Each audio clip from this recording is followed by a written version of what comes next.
Hello everybody, welcome back. I'm bringing you blue-black Reanimator today. I called it blue-black knife for whatever reason, but the main point of the deck is to reanimate cards. Very shocking. We have our reanimate spells here in Blood for Bones. We sack a creature, which is pretty good with like Stitcher Supplier because it's an additional cost, so Stitcher Supplier's trigger will go in the stack. Mill over the cards first, so hopefully we can hit a creature. If not, we'll just bring Stitcher back because again it's an additional cost, so you can return the creature that you sack to it back. We have Connive, Concoct is a 3 of. This used to be the way to reanimate cards back when it was in standard. Surveil 3, return a creature card from your graveyard to the battlefield. It doesn't have to be among the 3 you surveil, so it's pretty good. And then a newer card, a newer-ish card with a little bit of foretell. Return target card from a graveyard to the battlefield. If it's an elf, make 2 elves. We do not benefit from that at all, but foretelling for 4 is pretty good for us. At least the foretell costs 4. It's only 2 to foretell. Our reanimate target mainly is going to be Agent of Treachery, but we put in some big boys that can kind of hold off the horde until then. I really wanted to try Waker. They don't get a whole lot of love. They get some love in Modern, playing in Living End, and Stripe Riverwinder. Hexproof 5/5 beater, trades about anything. Doesn't really matter. It's unremovable with the Hexproof. And the whale that makes the creatures a little bit smaller. But the best part about these two is they can put themselves in the graveyard, so you don't have to rely on hitting them as much off your Stitchers, your Mire Tritons, and your Tainted Indulgence. We have a 1 of even Heartstabber in here as well. It dies, we draw a card, but we also mill 2 cards, so it's not the worst. And we can potentially give it Death Touch, and it does have flying. So this is the deck. We're going to try it. Hope it works out well, but this is definitely a jank brew. So let's see how it goes in ranked.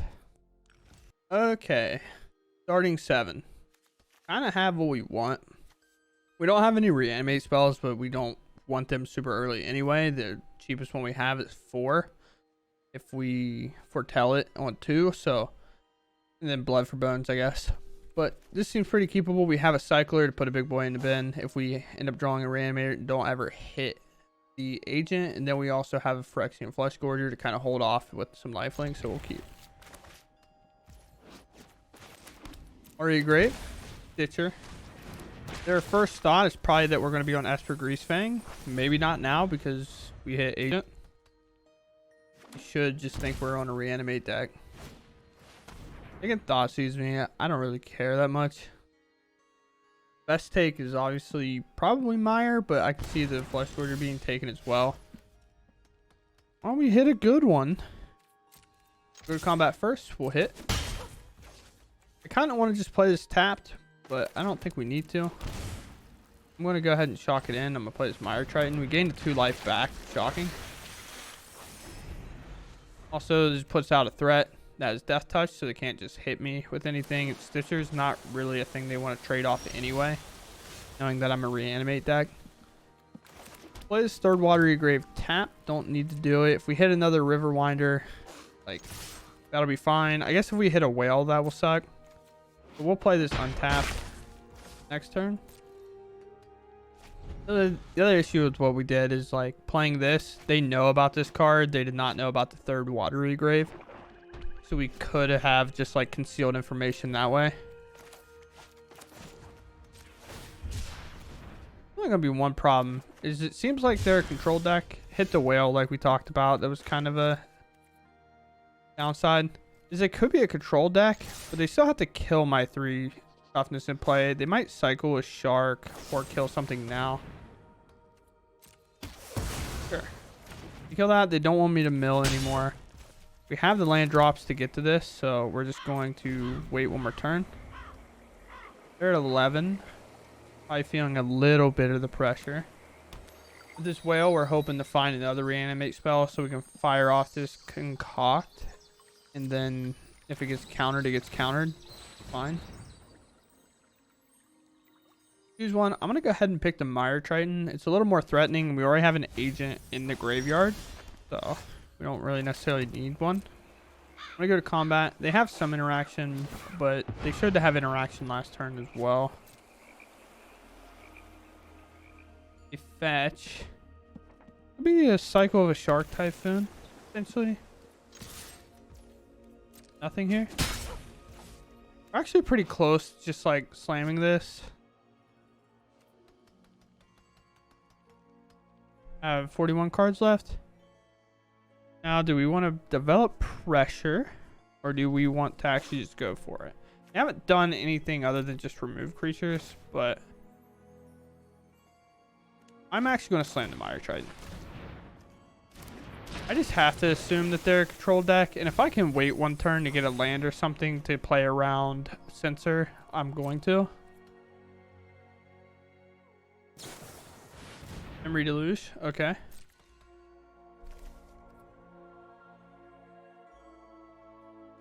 We have one more Flesh Gorger in the deck that we can draw into. If the game keeps pacing like this, I'll just start slamming Agent of Treacheries for my hand into play. Narset, not going to let me draw cards. But that's fine. Well, I'm going to cycle now in case I hit another one so I can actually draw the second card. If you wish to surrender, Quite. They minus down. meditate and prepare.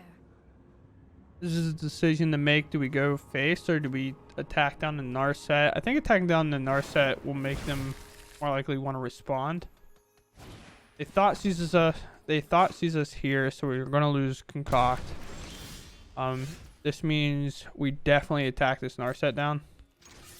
We don't leave it around.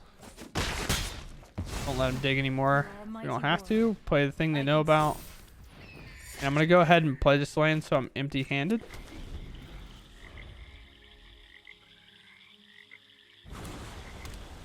The Hall.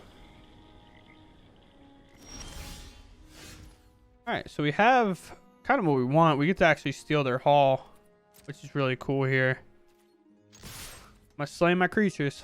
See what you do. Vortex, they're gonna spend 4 mana to bounce it back to my... Or... Okay, put on the bottom. Sure. That's fine.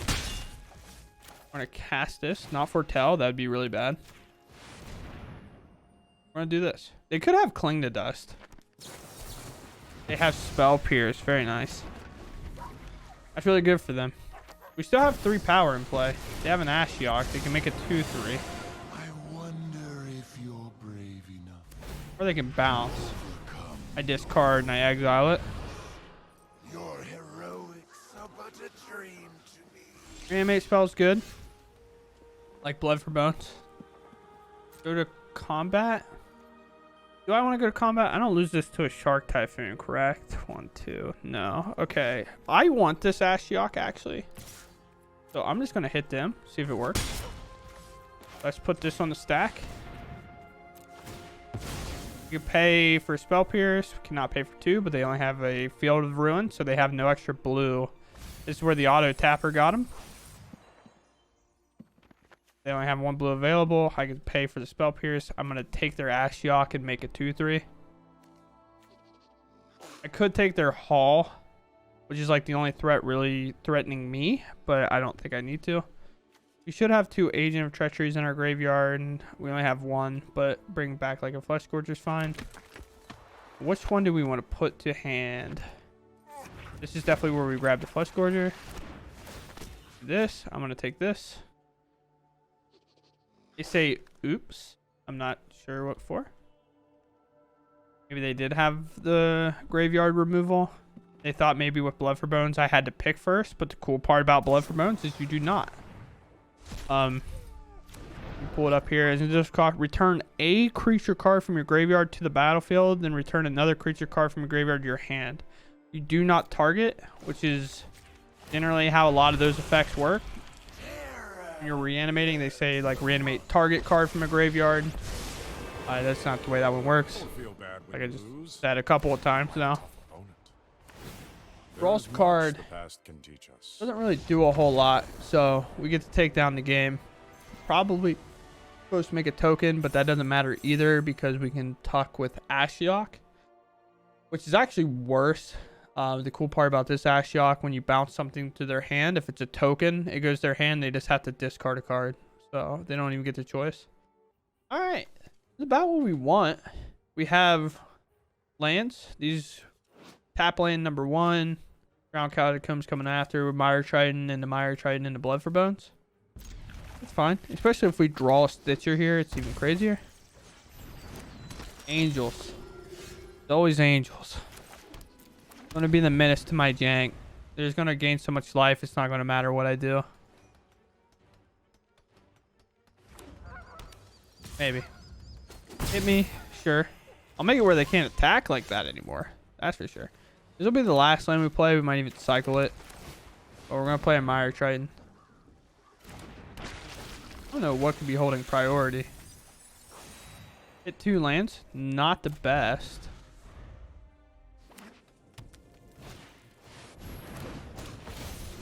Overseer now. Do nothing. Tainted Indulgence is pretty good. Is that better than second Mire Triton? Maybe.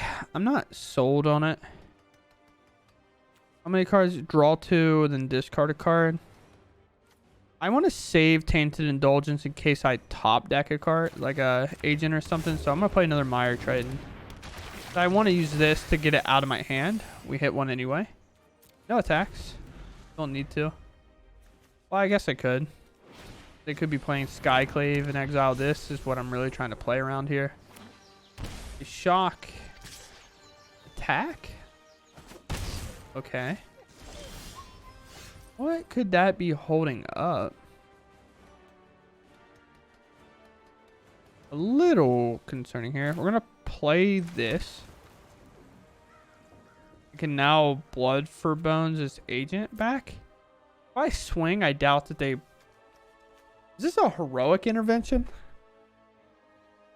Heroic intervention gives hexproof. And indestructible. Which means they would just block both. That would be very bad. I could also connive and steal this. It doesn't waste my reanimate turn for this. But it still gives the same result. Yeah, so let's try this. I would assume this is heroic intervention, if anything. I don't know what else they would shock for. I guess it's not. I don't know. I don't know what they shocked for. This Giddy is mine now, though.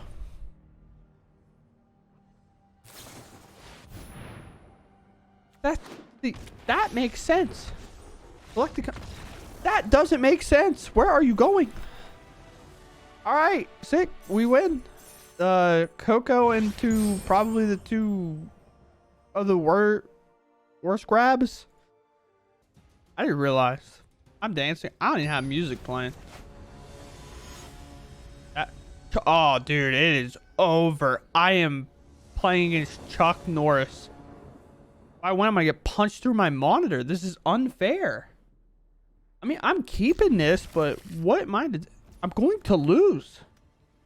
I'm gonna play a Stitcher right out the gate. I'm scared though.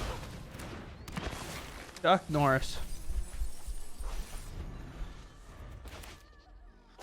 I feel like the Stitcher on turn 1 is generally just like a massive annoyance. Everybody probably thinks they're just like, here's Greasefang again.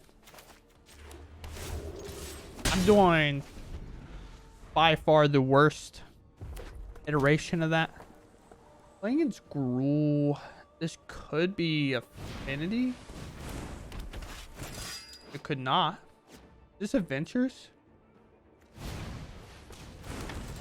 Could be Teamer Adventures. That's kind of what it's feeling like. So we get a pretty cool turn here. I could slam this as a 3/3, but I really want to try to dig for a land, get this agent in the graveyard, and then cycle this Riverwinder and go from there. So no attack. I'm gonna hold this back. I might as well just block the 3/1 if I can't. The 1 damage getting through is not going to be more than getting this blocked. The other cool thing here is if they play this Lovestruck Beast and I get to steal it with this agent, it can actually attack. Maybe not that turn. They'll have Summoning Sickness, but I have 1/1s in my deck. So I can actually just grab a 5/5 wall. Again, the thing we want to do the most is actually just build a wall. Especially against these type of decks that are just like very creature heavy.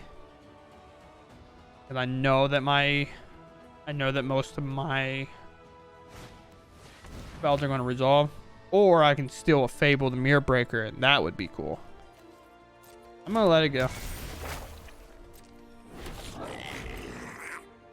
The problem with this, I don't play a lot of removal. Triton. Get rid of Agent. Cycle here. Hope to hit a land. Take 1 damage. We hit a land. We hit a second land. We're the best. What to do here? Because we have Connive. We don't really want to do much else. You're going to discard 2, draw 2. Most likely. We can do this. We can slam 2 Mire Tritons. Or I can just slam this as a 3/3. And then trade it off to something, hopefully. And then maybe reanimate it later. That's what I'm going to go for. No attacks. I'm just holding the line for now. Alright, if this makes noise, but I'm going to move my microphone. Had a problem in a couple of the other videos. My voice was cutting out. So hopefully I opened up the gate on the microphone to hopefully prevent that from happening again.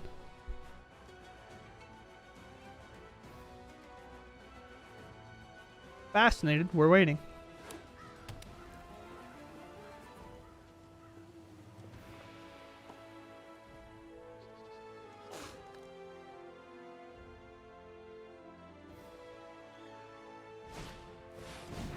What about a second copy of Fable the Mirror Breaker? That's fine. If they go to attack, my 3/3 is jumping in front of their 2/2, and my Stitcher's jumping in front of the 3/1. I don't really see a reason not to. They attack with their 3/1. Go for it. Okay. You just blocked my career. Now we have a second agent in the graveyard for reanimating twice. And Cox basically hoping to find blood for bones. Yep. That's all we want. We're going to bring back an agent. How does this work? Under your control, so it does not go back to the owner. Again, when you are playing a deck like this where you're like taking permanents from your opponent, always make sure to read how the card works. That's like an obvious thing, but under your control and under the owner's control is actually 2 different things. Under your control is whoever controls the permanent in the game. Under the owner is whoever submitted the card in their deck. So for example, they own this Fable. As you can see, it says owner, Chuck Norris. Whereas I am now the controller. This used to be a big thing with like Yorion. A lot of people didn't quite understand how that worked. This is probably a Rimrock Knight. If I had to guess, I feel like that's the only reason this attack makes sense. So I'm going to let this 5/5 hit. With this flipping and potentially being able to copy this Agent of Treachery over and over again, I'm not going to block at all with it. So I'm going to eat one of these, gain 3 hopefully. If they kill this off, then sure, they kill it off.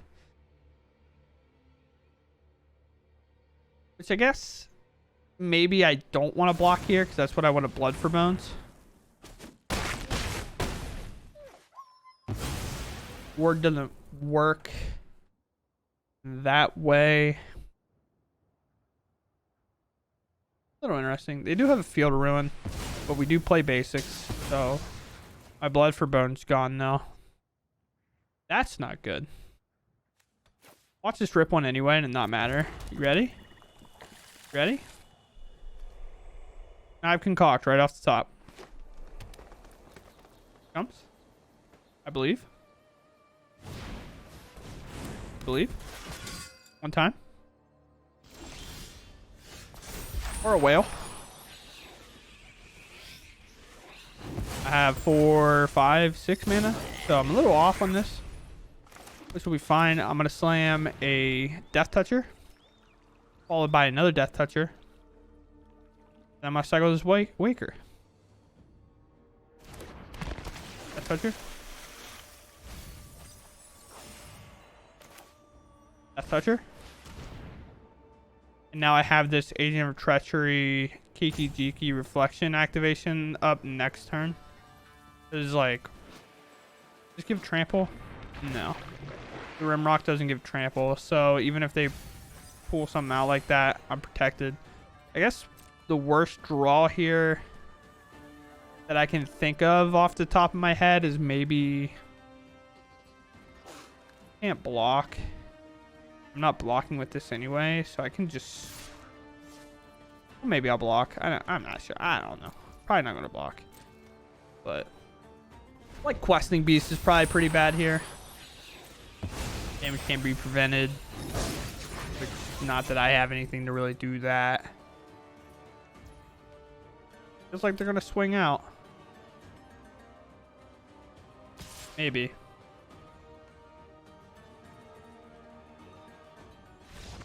Or they're going to swing and seed. The only thing in Arena that I don't like is like that I like on MTGO specifically is like I wish I could just look at my next 2 cards to see what this would have hit, to see if they like how that game was going. But I'm 3-0 right now in ranked. So I'm having a good time. But I know how Magic works. Variance is going to hit me at some point. I mean, I think this is just a snap keep. I have 3 lands, which is generally pretty good. They mauled, especially, like, this is a snap keep for me.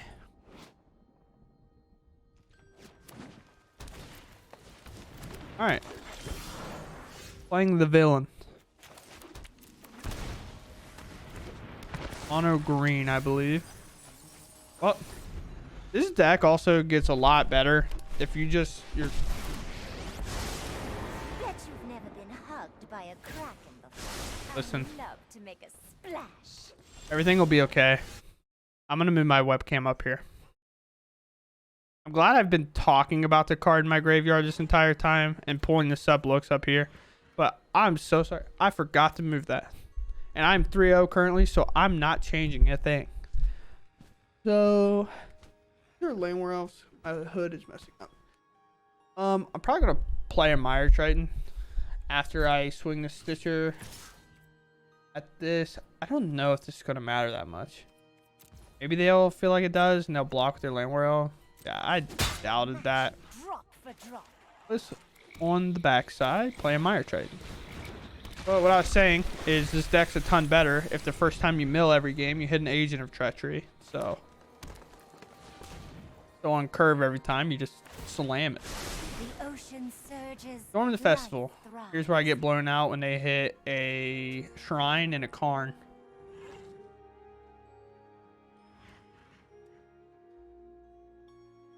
Sometimes when I name cards like this, I want them to hit it. Just so I can be like, oh, I named it. But if they just put like, I don't know, 2 forests into play, I'm not going to be that upset. Or concede. What? What are we doing? Like, Champion 343. Reference to Halo. I go first. And every lane's tapped. Nice.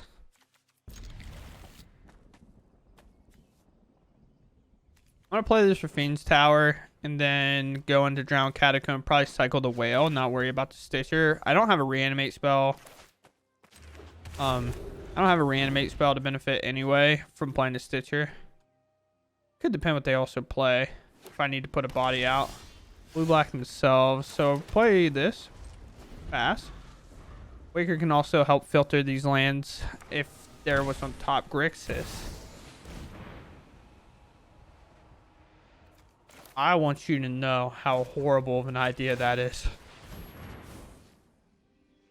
Oh yeah. We'll take the blood for bones, for sure. What do I want to discard? What? Phyrexian Flesh Gorger is probably the better card there, but I can Blood for Bone the Phyrexian Flesh Gorger next turn. Not next turn, but the turn after. So I'm actually going to get rid of this other Waker. Where's my Living End at? I don't get it. Alright, well,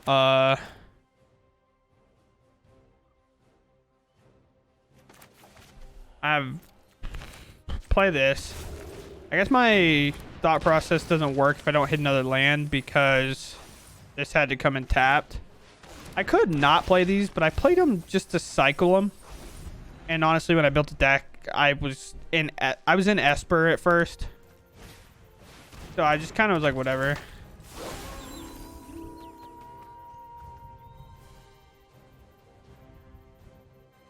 What are you gonna eat? You're gonna eat that. Okay. How do they deal with the whale? I'm not sure, but I'm gonna swing these 1/1s.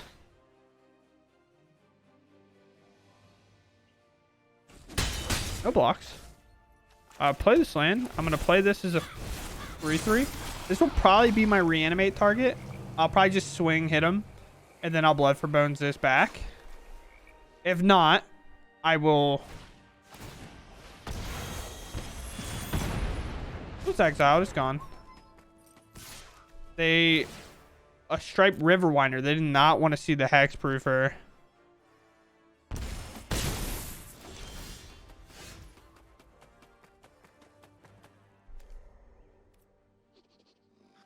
I mean, I'm willing to just play the whale here.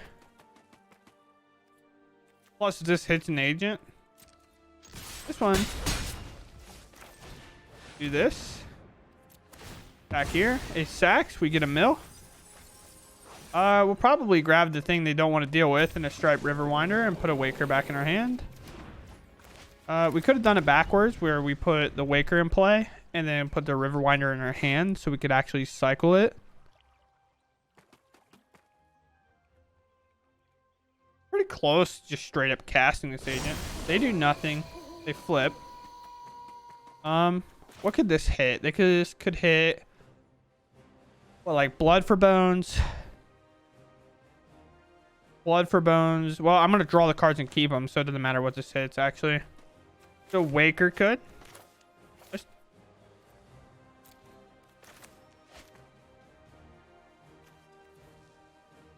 I don't have a good target anymore. But I have to hit it with Waker, so Waker's a good target. Okay. I'm just going to swing the Striped Riverwinder. I'm not going to worry about the Stitcher, I think. We go to combat. They're holding priority. This can't be activated, so they have some type of removal. Do I want to attack? I don't think I need to. They're holding back because they don't want to just get bodied by this. I doubt they block his Stitcher. I don't think they want to block the Stitcher. They know what I'm doing. I think going down to 12 for them is a lot more reasonable. I guess I could also see the argument where they do block in case I do Blood for Bone. Then I have to sack the Striped Riverwinder. Doesn't do as much. We'll discard. I guess this doesn't cycle technically. So like that's something to think about. I don't really... 1, 2, 3, 4, 5. This is 6. And Tainted Indulgence could definitely get a land. And I just play Agent of Treachery. So we're going to play this tapped. Very possible I'm supposed to shock. Go to 13. And then have Tainted Indulgence. Maybe hit another whale. But whale in the bin. They have to attack. Lose their creature. You want me to discard a card? I'll discard that. Now you feel more obligated to attack. Or if we reanimate, we're definitely bringing back his castle. We're taking their castle because I will take the card draw. Corpse Appraise is actually good for them. That exiles it without them having to attack. That makes sense.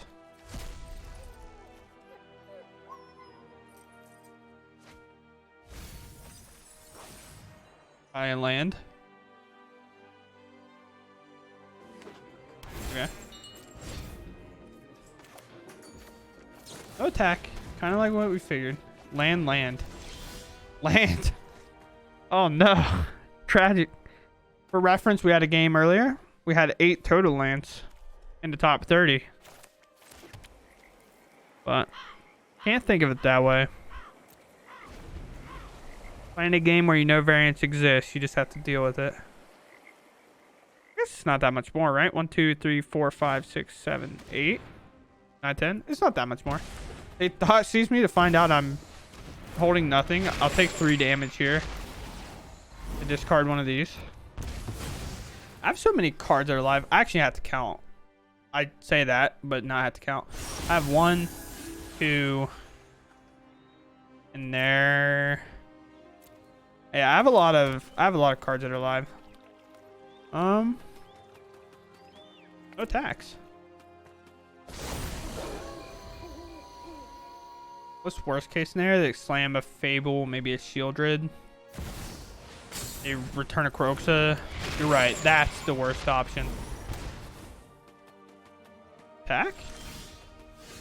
Well, close. 1, 2, 3, 4, 5. I mean, I have to play it because they're going to Croxa attack.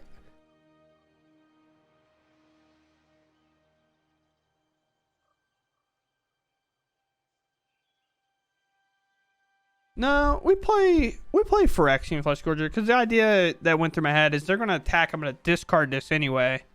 But I can play it, gain 3 life, get it in the graveyard. And they have to pick their targets before, like if they go all out. We do this. They have no graveyard at all, so these are probably going to double block here. Well, maybe.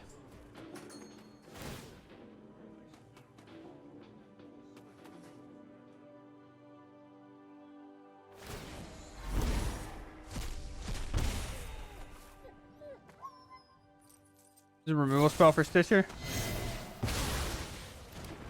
We're not dead. I have life gain here.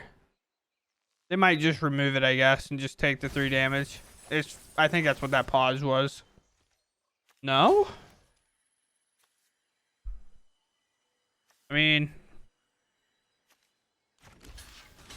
gotta be blocked like this.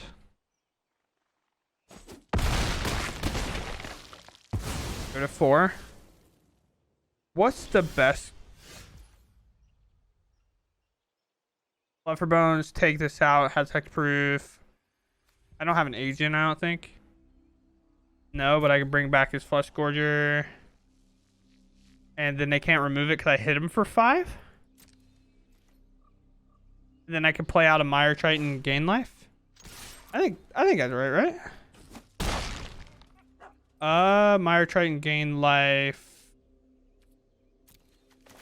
So we do this. It could counter this, obviously. No counter. So we're going to bring this out. This goes to hand, so we're going to grab a Mire Triton.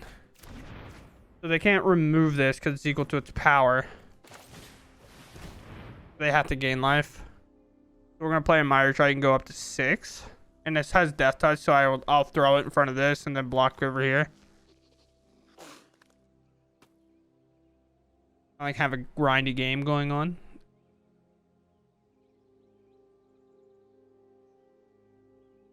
I don't know what the tank is on. I don't know if it could technically cast like something like Liliana's Triumph here, make me sack a creature, which doesn't target. I don't know if that's what they're doing or what this hesitation is. It also could just be me getting roped, which would be tragic. It was me getting roped. Well, we grinded that out. So Phyrexian Flesh Gorger's actually been pretty sick so far. Okay, we are here with the post-game wrap-up. This deck is sick. I say that a lot. Let me move my webcam here. This is why my webcam gets stuck down here, because I have 2 things for it. But I say that a lot of things, but for what this deck is, it's really cool. I like it a lot. It's like Reanimator, but not Greasefang. So if you want to play Reanimator, but don't want to really do that. You're a little soft in mono green because they can just play a card and get a graveyard hate piece like Grafdigger's Cage or something, and then you can't bring anything back. But in best of one, you do get to kind of avoid that because it might not be in their 7 cards they're allotted in their sideboard. But Phyrexian Flesh Gorger has actually been a super sick addition to this deck. The ward on it being pretty viable. They generally don't want to target and just take 3 damage. They just rather swing through it. So far it seems anyway. So a lot of times your Blood for Bones has a decent target and it's a good 3 drop early to like gain life or attack them if you need to. And it's not a bad reanimate target. Agent, obviously the best reanimate target. Agent does what it does. It steals a permanent. We didn't get to actually take a lot of permanents. We had a lot of people concede once they kind of realized what was going to happen next turn. Obviously, I don't know what their hands were, but they must not have been that great. Tainted Indulgence is like a really cool card, but it's a little bit weak in this one just for the issue that a lot of times you play this to discard a card after you draw in these type of decks, but a lot of times because we have 1 mana, 2 mana spells, 4, 5, like we have this a lot of times, so it's just a 2 mana draw to a lot of times, which is really good. But in this deck you kind of want to discard. This card came up, was pretty nice, like a balanced one. Connive is obviously really good, but it was a sick Reanimator deck. We end up going 5-1, I believe. One of the losses, you could argue, if I hit a 4th land, I pull that game out. But also the same thing can be said in some of the other spots where it's like against Angels, if they hit a land drop or whatever, they pulled it out. But other than that, it's really fun. I like it. I loved playing Blood for Bones as standard. It's actually when I started playing Magic. And this was like kind of the brew when Veil of Summer was legal. But hope you enjoy it. Hope to see you next time. And that'll do it for this video. Thanks for watching.